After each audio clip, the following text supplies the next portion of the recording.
This is Mary. Welcome to the IHC Craft Room. In today's video, I'm going to show you how I made this beautiful deco mesh wreath for my front door. I'm so excited to put it out there, you have no idea. Anyway, I'm going to show you all the materials, all the tools, all the steps, all of the things. Every single one of the things. And we're going to make this together, so get your stuff together and let's get crafty. For materials, we're going to be using a 14-inch wire wreath frame. I picked this up at the Dollar Tree. Next, we're going to need some deco mesh. I'm going to be using white and black, and I'm using the Dollar Tree deco mesh, but you can get it from Michael's, from Amazon, pretty much anywhere. We're going to also need some ribbon for our beautiful bow. And the important thing here is that it's wired ribbon, but I'm going to be using red and black plaid ribbon as well as some green to complement it. And again, wired is the key. It's necessary to make a beautiful plump bow that stays in place and doesn't wilt. Next, we're going to be needing some pipe cleaners. And then for some final embellishments for the wreath, we're going to be using some ornaments in red and silver, as well as some holly embellishments.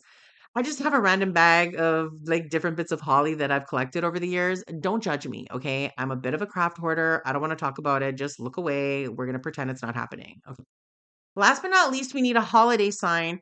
I know it's another gnome sign. I'm not even going to pretend to apologize because I love me some gnomes. So, okay. For our tools, we're going to be using a cutting mat or a ruler or something like that, a pair of scissors, some rubber gloves, some clothespins. I'll explain what these are for later, and Captain Burn My Hands, aka a glue gun. Let's take a moment for a little Wreath 101. This 14-inch wreath ring has 6 sections, and in each section we can hold 6 bundles of deco mesh. Now, what is a bundle of deco mesh, you ask? We're going to get to that in a second, but first, let's do some deco mesh math. Since this wreath base has 6 sections and I'd like it to be a full wreath, I'm going to be putting 6 bundles per section, which equals 36 total bundles required. And since I want to be using 2 different colors of deco mesh today, 36 divided by 2 is 18. So I'm going to need 18 white and 18 black to get my bundles ready for the wreath base. To get our bundles ready, we'll begin by cutting our deco mesh to 6 or 7 inches in length. Now, the easiest way to do this that I've found is to find something that is 6 or 7 inches in size and wrap that deco mesh right around it. And I'm using my cutting mat for this, which is the perfect size, but I'm sure you can find something laying around your home that will be the right size. Because it would be tedious AF to measure out 6 or 7 inches per piece and then cutting them one by one by one.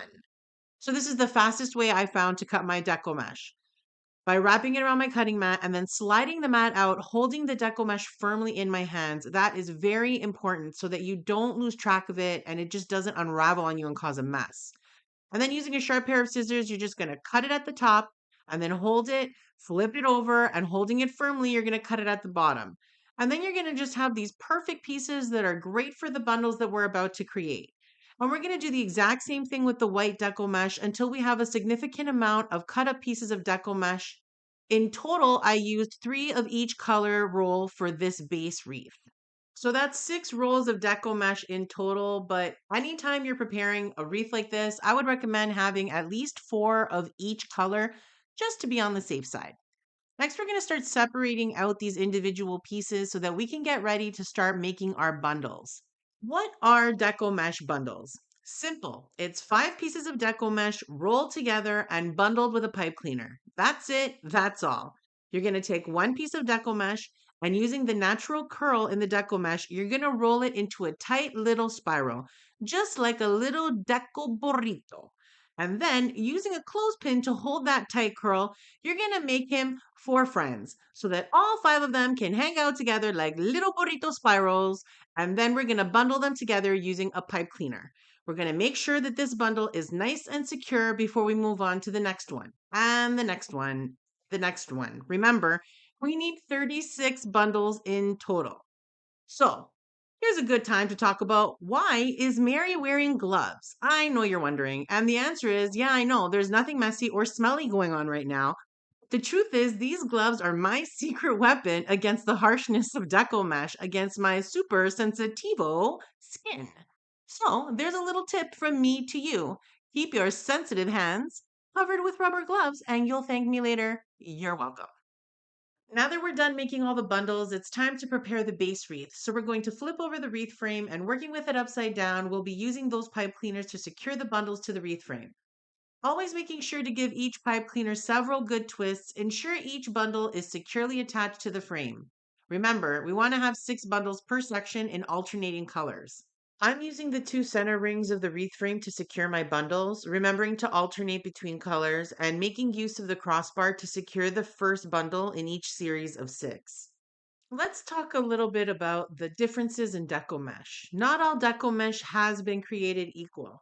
There is no denying that the deco mesh from Dollar Tree or Dollarama is nowhere near the same quality as the kind of deco mesh that you can get from Michael's Canada. And in case you needed any proof, just look at the price tag. The price at Michael's Canada is like 17,000 times the amount you would pay at Dollar Tree and Dollarama. So choose your deco mesh wisely. Anything from Dollar Tree and Dollarama is going to have more of these flyaways. It's not going to be as robust and firm of a deco mesh, but it's also going to be a major, major cost savings. So it's all a matter of your personal preference. I happen to really like the Dollar Tree deco mesh, and I prefer to use that above any other. Now that all of our bundles are in place, it's time to fluff up the base. Deco mesh is a very messy material, or at least Dollar Tree's deco mesh is. Michael's has a lot less flyaways to worry about, but anyway, I'm working with Dollar Tree deco mesh. But I don't really stress myself about that much because I like the look of Dollar Tree's wild and crazy deco mesh. So I just pull those little random pieces out and tidy it up, and maybe even use my scissors to kind of level out some of the wilder pieces. It's time to get our friend the gnome ready. I'm going to flip him over and add a small amount of hot glue to the base and then lay a pipe cleaner right down at its center and push it down using a pencil to make sure that the pipe cleaner is really well immersed in the pool of hot glue. I'm going to do the same thing at the top of the gnome sign and make sure that I have my pipe cleaners really covered in glue. Here's a tip. I wish I had used a completely different color of pipe cleaner for my sign.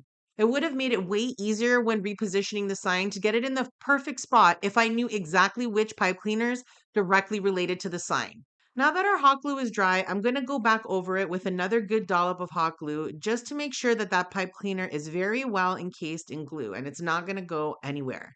This next step you can definitely skip, but from my perspective, it's very important. I always feel like when I'm adding a sign to a wreath, I don't like the holes that are left behind when you take that string out. And since I like to disguise it one way or another, whether it's to cover it with ribbon or some other way, today we're going to be using a little holly embellishment to fill that hole.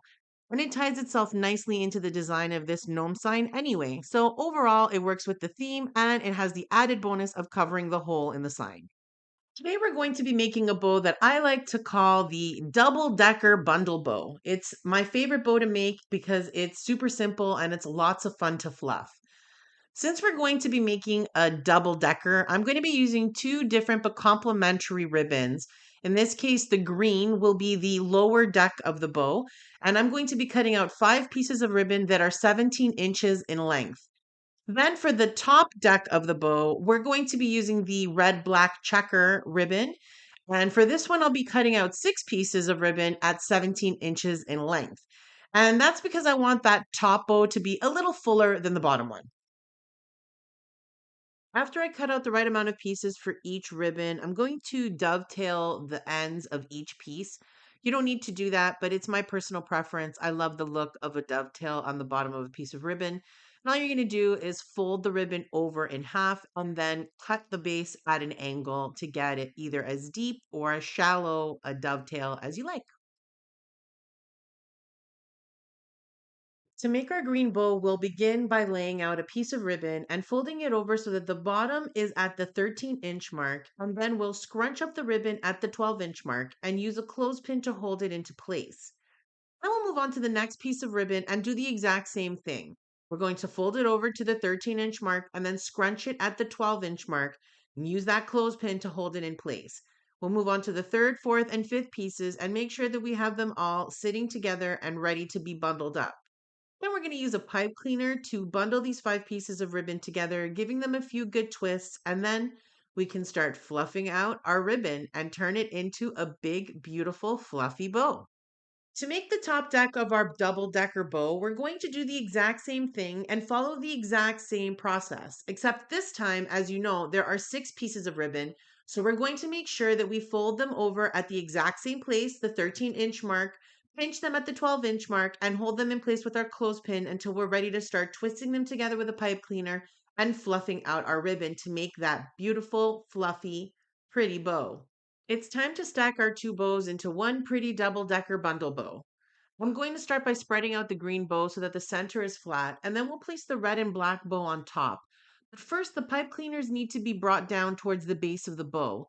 So I'm going to pull them down and twist them at the very bottom underneath the center of the bow.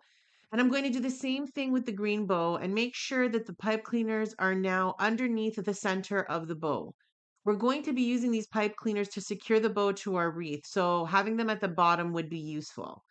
Now that we have our two bows connected together, it's time to fluff, fluff, and fluff some more until you have a beautiful, fluffy, double-decker bundle bow. I really want the red and black ribbon to be the star of the show and the green ribbon to kind of sit underneath it, almost like leaves under a beautiful red rose, just to give it some color, some texture, and a little bit of dimension. This is my favorite part of wreath making, when you put all of the pieces you've been working on together and build on that base wreath. So let's get our little friend the gnome in the perfect spot. We're going to make sure by flipping back and forth until he's lined up in the oh so perfect right spot. And then we're going to move on to adding our bow.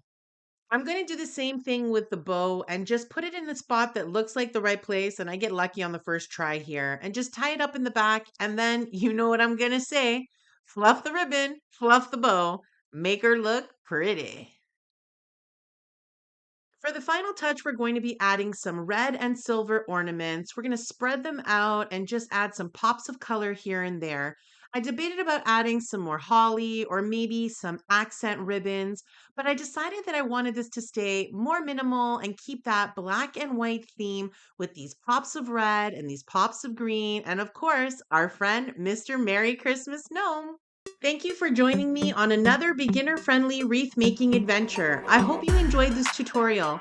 Share your thoughts in the comments and remember to subscribe for more fun projects as we continue to get crafty together. Toodaloo!